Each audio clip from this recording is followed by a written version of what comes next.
Now, the governor of Lagos State in southwest Nigeria, Jide Sanwo-Olu, on Monday transmitted a second list of cabinet member nominees to the Lagos State House of Assembly. This is coming a few weeks after the House confirmed 22 and rejected 17 out of the 39 nominees earlier sent to it for ratification and confirmation. The immediate past Commissioner for Health in the state, Professor Akin, who was among the 17 nominees rejected by the House, made the list. The new list was read on the floor of the House by the clerk, Barrister Lekan. Now, political analyst Jide Johnson joins me on the news for more perspective to this. Thank you so much, Jide, for talking to us this morning. It's a pleasure to be with you. Now that we see that the Lagos State legislature confirmed 22 out of 17, confirmed 22 and rejected 17 out of the 39 nominees sent by the governor to it. Has there been any reason whatsoever or any explanation given as to why 17 out of the 39 were rejected? Well, you recall that there was a brief interview granted by the speaker, and where the speaker said it's within the purview of their responsibility to confirm or reject nominees of the minister. There was probably the letter they wrote to the governor rejecting the nominations of those 17 that were rejected, but in the public domain, we were not going to be aware of why those nominees were rejected in the first instance.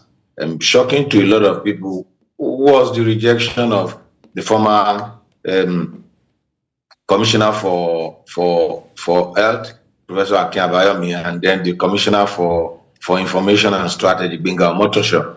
And so it was quite surprising. However, those two names were also in the new list that was read by the clerk yesterday. But no plausible explanation were given except the comments of members on the floor complaining about the commissioner not being a representation of the interest of their various constituency, and that those majority of those in that list are alien to the party, and they are not core party members and who work for the success of the party at the post, as well as that having a number of commissioners coming from one local government. And these are areas that we need to look into, like what we have at the national level, where you must have a commissioner, at least a commissioner from each of the a minister from each of the state. I think we need to begin to look into that as well, in making provisions that at least probably commissioners must come from from either senatorial district, whichever we want to use, to ensure that there is equitable distribution of commissioner across the length and breadth of the state. So do not have a high concentration of commissioners in some certain local government or in some certain section of the state.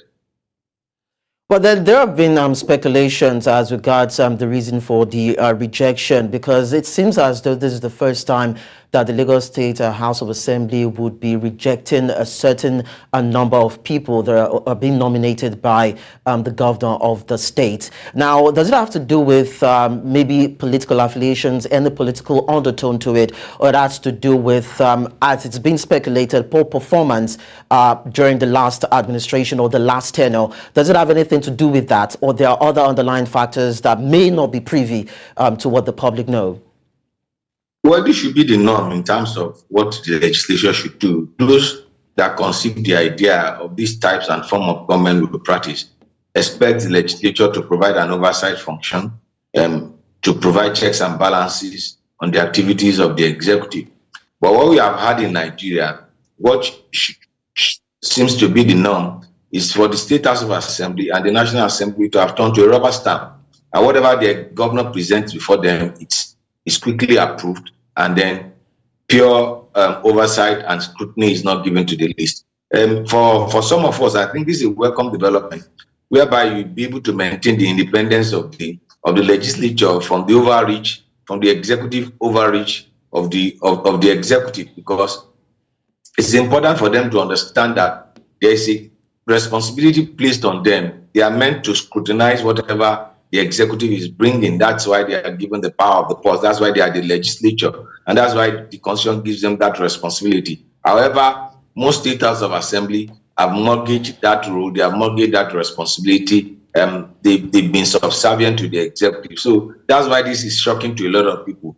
If actually the legislature does what it needs to do, I can assure you that we'll be witnessing this type of back and forth between the executive and the legislature when it comes to budget, when it comes to the interdependence that is required from the executive and the legislature in terms of governance. So for me, it's not surprising. I've expected this to happen, but now that it happened, I think we should have more of this so that we have proper engagement. If there's no debate, if there's no conflict resolution, the beauty of democracy is for you to have debates, and it's for you to have this type of situation whereby both parties will come together and find an amicable solution to the problem. For example, those that were nominated that were on the list that were rejected, some of them did not find themselves on the list again. So there's a need for us to have this proper engagement, and then it will be good for our democracy. We don't want a rubber stamp legislature, and that's what has been the bane of our democracy. You could see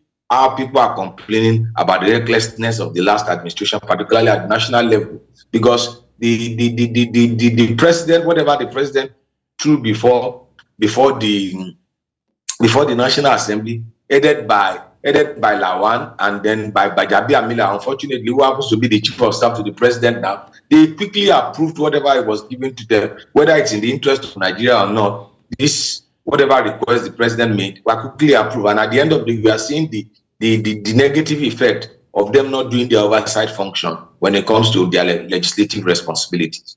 And finally, before I let you go, Jide, it's been gathered that the bulk of those who are actually rejected are core professionals who may not necessarily have a godfatherism factor or power brokers or have a specific affiliation to a political party or political figure. Now, what do you make? Because earlier on you said that these people are not people that are not the kind of people that are relatively known by the public. So when you look at the mechanics and the make of these people who are actually rejected and those who are actually confirmed, in terms of their pedigree, their CV, their ability, their education, their notes, how would you describe them? Do you think they form the bulk of people that can carry the weight, or technocrats, as the case may be, that can carry the weight of the state and the challenges that come with it in terms of resolving the challenges that comes with governance?